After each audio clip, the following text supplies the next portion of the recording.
This is Leslie Cunningham with FinancialDating.com, supporting you in transforming your relationship with money in your business, your marriage, and your life.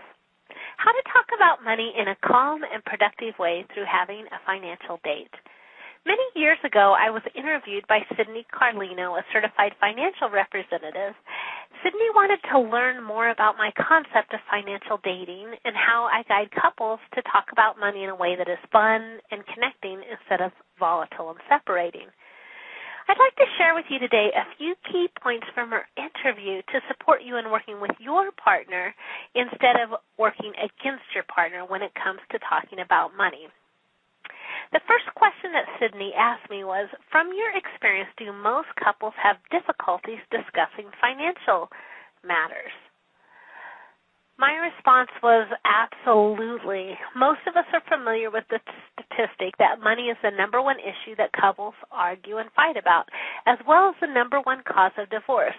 Specifically, couples tend to disagree over how to spend money, pay off debt, and save money. What are some of the typical results of this strained communication? Well, short term, couples tend to divvy up the financial tasks. Each person gravitates towards the areas they are comfortable handling, as well as areas that they have a desire to control to some degree. While it's good that each person brings unique skills and abilities to the partnership, what tends to happen is that each person does their own thing without including the other spouse in the communication process. It kind of becomes the common case of the right hand not knowing what the left hand is doing. The long-term consequences of this are that they continue to argue and fight, they give up, they avoid, or they want to jump ship and get out of the relationship entirely. Do you think it is ever a good idea for one partner to handle all financial matters, perhaps in the name of keeping peace or saving time? I personally don't think it's good to have one partner handle all financial matters, and yet couples have unique situations which merit creative approaches based on the dynamics of their relationship. I believe in helping couples use money as a tool for connection rather than conflict. The best way to get budget buy-in is by paying the bills together so both partners know where the money is going on a monthly basis. I encourage couples to think of financial security in terms of one partner being able to take care of him or herself in the event that something should happen to the other. If both partners understand what's occurring with their investment portfolio, the other is better prepared to take care of the investments in the event that something happens. How then do you suggest couples start talking about finances in a new and effective way? I teach a concept to have a financial date 2 to 3 times a month to talk about money. During this time, they sit down, discuss their financial goals, develop strategies for achieving these goals, and take action.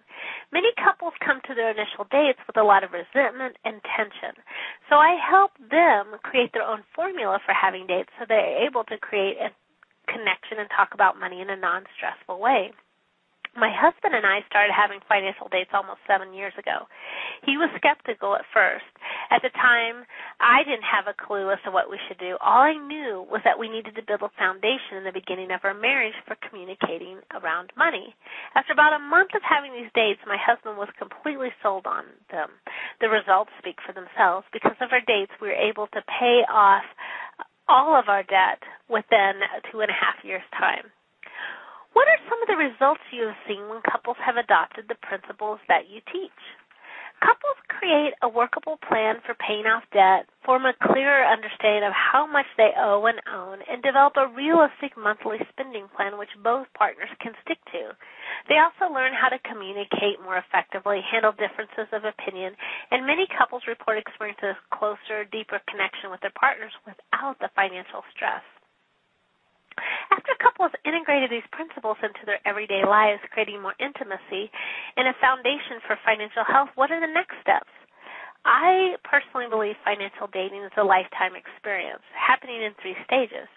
During the first stage, couples build their financial foundation. This includes learning how to work as a team, communicating more effectively about financial issues, blending different spending styles, and learning how to handle conflict and tension. The second stage consists of developing a framework for discussing money issues. In this stage, they learn exactly what they need to discuss and focus on during the financial date so they accomplish their goals. The third stage involves putting the finishing touches on their financial house. In these stages, couples focus on achieving their goals. Their dates focus on effectively managing money as a couple, paying off debt, setting up accounts for emergencies, retirement, and their big dreams and goals, buying appropriate insurance, setting up legacy plans, teaching children about money, and how to give and donate to charities. Do you have any parting thoughts that you'd like to share? I believe that it's important for couples to manage their money effectively through the process of financial dating, creating spending plans, tracking their money, creating debt payment plans, and communicating about money in a healthy way. It truly is the vehicle that will support couples in communicating in a calm and peaceful way around money and in supporting them in achieving their financial dreams. And the great side benefit of all this is that they create a deeper sense of intimacy as they achieve more financial intimacy and honesty in their life. It truly is the icing on the cake. And I'd like to invite you to attend my free one-time teleseminar event, Secrets to Success with Money in Your Business and Marriage, how to get off the emotional financial roller coaster so you can get on the same page, make more, and achieve financial freedom and confidence. Next Thursday on March 31st at 8 p.m. Eastern. And I would love to have you attend this free teleseminar. All you need to do is go to financialdating.com/team. Once again, that's financialdating.com/team, and I look forward to seeing you there. Take care.